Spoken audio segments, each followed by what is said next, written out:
Queridos irmãos e irmãs, a palavra de Deus é sempre muito abundante, muito copiosa, muito grande, muita coisa que a gente pode refletir, mas a gente sabe no limite da nossa celebração, né, da missa.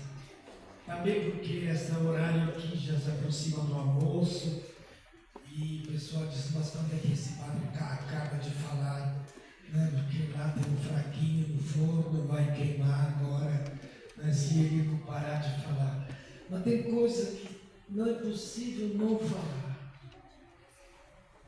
Se nós queremos levar alguma coisa para a nossa vida, se é só para ler e pronto, ir para casa, fiz a minha obrigação, fui à missa hoje. A obrigação não salva ninguém. Ninguém pode obrigar outro a amar. E se nós não amamos as Escrituras, o que está escrito lá, que nos levam a Jesus, a nossa vida não muda, não muda. Não é uma coisa mecânica que nos salva. É quando nós interiorizamos, é como comer, quando se eu me alimento, se não tem um alimento que eu possa digerir e transformar isso em sangue, em energia, não adianta comer. Assim, porque a nossa vida, não digo espiritual para dizer depois da morte, não, desde já, que tipo de vida, por onde eu caminho, que direção que eu pego.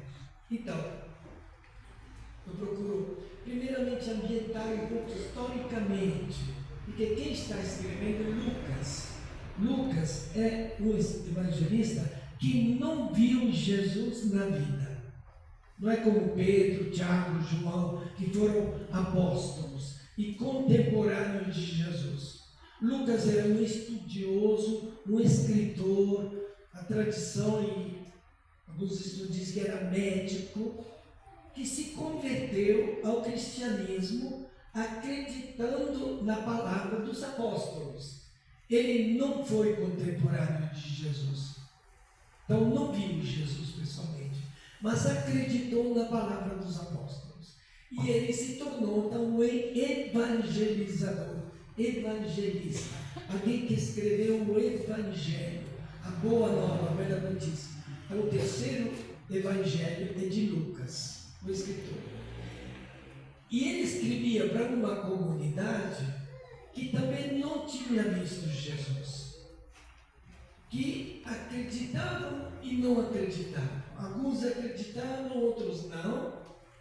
Aquilo que a tradição e os apóstolos foram falando e os discípulos foram acreditando. E nas comunidades tinha sempre um pouquinho de dúvida. Sobretudo que nos anos 90 tinha um tal de imperador de Roma que perseguia os cristãos, Diocleciano. Então, a fé, né, e o perigo, às vezes fazendo desistir. O desânimo e o perigo também. E as comunidades cristãs dos anos 90, 60 anos depois da morte de Jesus, eram tentados por sair da comunidade, deixar a comunidade, ou por medo, ou por desânimo, ou por dúvida. Mas será mesmo que vale a pena? O que é que eu ganho sendo cristão? Né?